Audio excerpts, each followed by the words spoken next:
ಅಬ್ದುಲ್ ಕಲಾಂ ಅಂತ ಬೀದಿ ದೀಪದಲ್ಲಿ ಓದಿ ಅವರು ಇಡೀ ರಾಷ್ಟ್ರಕ್ಕೆ ಒಬ್ಬ ಸಾಮಾನ್ಯ ಮನುಷ್ಯ ಏನು ಮಾಡಬಹುದು ಅಂತೇಳಿ ತೋರಿಸಿಕೊಟ್ಟಂತ ಧೀಮಂತ ನಾಯಕ ಅಬ್ದುಲ್ ಕಲಾಂ ಇದೇ ಸಮಾಜದಲ್ಲಿ ಹುಟ್ಟಿ ಸಮಾಜಕ್ಕಾಗಿ ಇಡೀ ವಿಶ್ವವೇ ತಿರುಗಿ ನೋಡುವಂತ ವಿಜ್ಞಾನಿಯಾಗಿ ಹೊರದುಂಬಿ ಬಂದಿರತಕ್ಕಂಥ ಅಬ್ದುಲ್ ಕಲಾಂ ಅವರ ಮಾರ್ಗದರ್ಶನದಲ್ಲಿ ಈ ವಿದ್ಯೆ ಅನ್ನೋದು ಯಾರ ಅಪ್ಪನ ಸ್ವತ್ತು ಅಲ್ಲ, ಹುಲಿ ಹಾಲಿದ್ದಂಗಿದು ವಿದ್ಯೆ ಅನ್ನೋದು.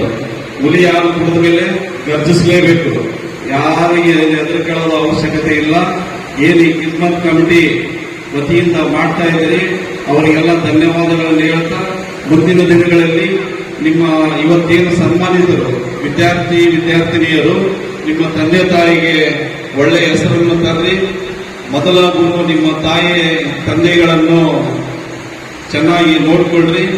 ಇನ್ನು ಮುಂದಿನ ದಿನಗಳಲ್ಲಿ ನೀವು 4 ಜನಕ್ಕೆ ಒಳ್ಳೆಯದು ಸನ್ಮಾನ ಮಾಡಿ ನಿಮ್ಮ ತಂದೆ ತಾಯಿಗಳ ಹೆಸರನ್ನು ಉಳಿಸ್ರಿ ಅಂತ ಹೇಳ್ತಾ ನನ್ನ 2 ಮಾತುಗಳನ್ನು ಮುಗಿಸ್ತಾ ಇದ್ದೀನಿ. ಜೈ ಜೈ.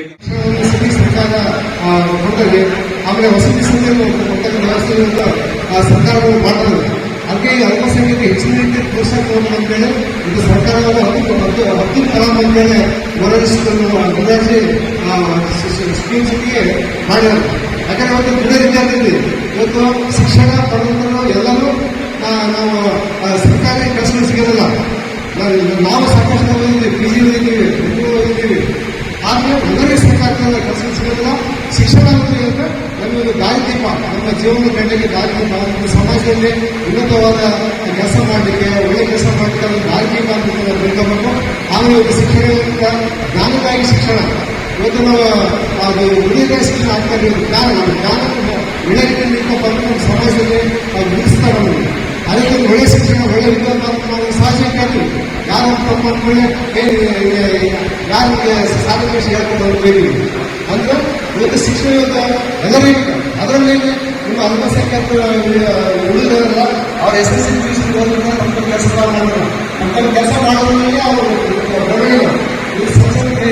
ಗುರಿ ಕೈಗೊಳ್ಳಬೇಕು, ಸಣ್ಣ ಕೆಲಸ ಮಾಡೋದಕ್ಕಾಗಿ ನಮ್ಮ ಜೀವನವನ್ನು ಸರಿಗೊಳಿಸಿದ್ದಾರೆ. ಆದ್ದರಿಂದ ಇವತ್ತು ಇಂಥ ಪ್ರತಿಯೊಂದು ಪುರಸ್ಕಾರವನ್ನು ಮಾಡುತ್ತ ಈ ವಿದ್ಯಾರ್ಥಿಗಳಿಗೆ ಎಲ್ಲ ಸದಸ್ಯರಿಗೂ ಇವತ್ತು ಮಾತಾಡೋ ಅವಕಾಶ ಎಲ್ಲರಿಗೂ ಸೇರಿ ಮಾತನಾಡಿಸ್ತಾ ಇದ್ದೇವೆ. ಜಯ ಹಿಂದ್. ಎಲ್ಲರಿಗೂ ತುಂಬು ಹೃದಯದ ಕೃತಜ್ಞತೆಗಳು.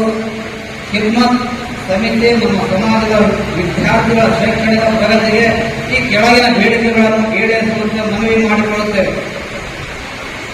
ಸಮಾಜದ ವಿದ್ಯಾರ್ಥಿಗಳಿಗೆ ಸ್ಪೋಕನ್ ಇಂಗ್ಲಿಷ್ ತರಬೇತಿ ನೀಡಿ ಶೈಕ್ಷಣಿಕ ಮುಖ್ಯವಾಹಿನಿಯಲ್ಲಿ ಗುರುತಿಸಿ ನಂಬರ್ 2 ಸಮಾಜದ ವಿದ್ಯಾರ್ಥಿಗಳಿಗೆ ಕಂಪ್ಯೂಟರ್ ಕ್ರೀಡಾ ಸಾಮಗ್ರಿ ವಿತರಣೆಯಲ್ಲಿ ಆದ್ಯತೆ ನೀಡಬೇಕು.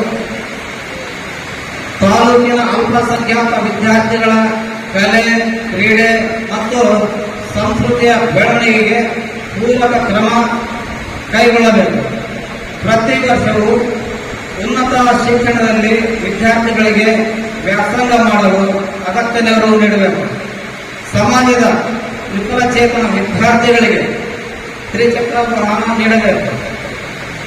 ಹಿಮ್ಮತ್ ಸಮಿತಿ ಪ್ರತಿ ವರ್ಷವೂ ಹಮ್ಮಿಕೊಳ್ಳುವ ಪ್ರತಿಭಾ ಪುರಸ್ಕಾರಕ್ಕೆ ಸಮಸ್ತರು ಕೈ ಜೋಡಿಸಿ ಯಶಸ್ವಿಗೊಳಿಸಲು ಸಹಕರಿಸಬೇಕು ಎಂದು ಈ ಮೂಲಕ ಒತ್ತಾಯಿಸುತ್ತಿದ್ದೇವೆ.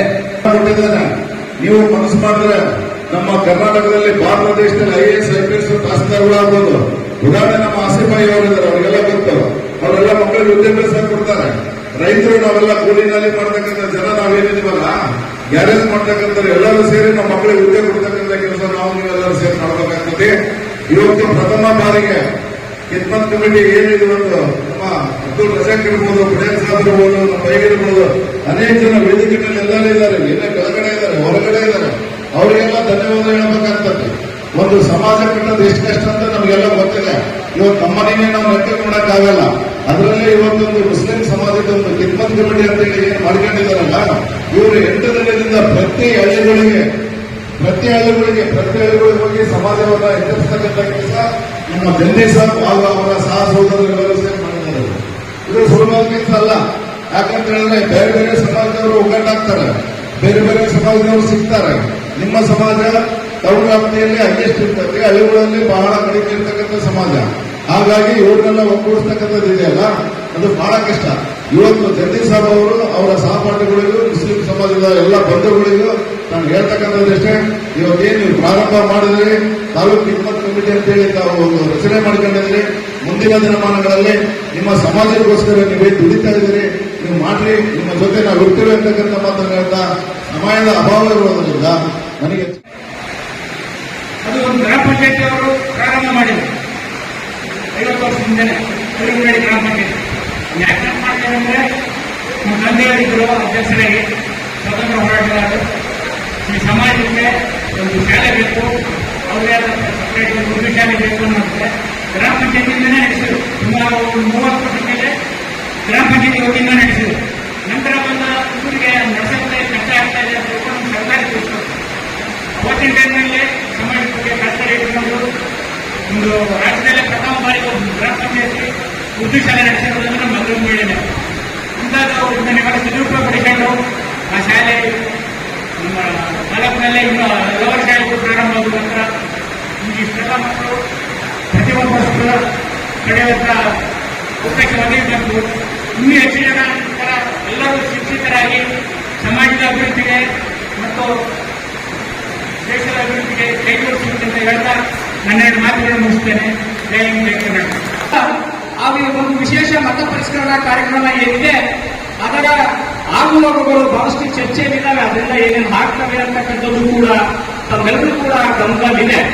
ಇಲ್ಲಿ ವಿದ್ಯಾವಂತರಾಗಿರ್ತಕ್ಕಂಥ ನಮ್ಮ ಮಕ್ಕಳು ನಿಮ್ಮ ಮನೆಯಲ್ಲಿ ಅವ್ರು ಏನು ನಿಮಗೆ ಮೊದಲ ಅವಧಿಯಲ್ಲೇ ಬಂದು ಒಂದು ಫಾರಂ ಅನ್ನ ಕೊಡ್ತಾರೆ. ಆ ಫಾರಂ ಅನ್ನ ಫಿಲ್ ಮಾಡಬೇಕು, ಅದಕ್ಕೆ ಬೇಕಾಗಿರ್ತಕ್ಕಂಥ ದಾಖಲೆಗಳೇನು ಅನ್ನೋದನ್ನ ತಿಳಿಸ್ತಾರೆ. ಆ ದಾಖಲೆಗಳನ್ನು ರೆಡಿ ಇಡಬೇಕು. ಇಲ್ಲಿ ಯಾರೂ ಕೂಡ ಮತದಾರರ ಪಟ್ಟಿಯಿಂದ ಹೊರಗಡೆ ಉಳಿಬಾರದು. ಆ ರೀತಿ ಕೆಲಸ ನಾವು ನೀವು ಮಾಡಬೇಕಾಗಿರ್ತಕ್ಕಂಥದ್ದು. ಈ ಕೆಲಸವನ್ನು ಹೆಚ್ಚು ನಮ್ಮ ವಿದ್ಯಾವಂತ ಮಕ್ಕಳು ಏನಿದೆ ನೀವೆಲ್ಲರೂ ಕೂಡ ಪೋಷಕರು ಕೂಡಿ ಮಾಡಬೇಕಂತಕ್ಕಂಥ ಮನವಿಯನ್ನ ಕೂಡ ಈ ಸಂದರ್ಭದಲ್ಲಿ ಮಾಡ್ಕೊಳ್ತಾ ಇದೆ.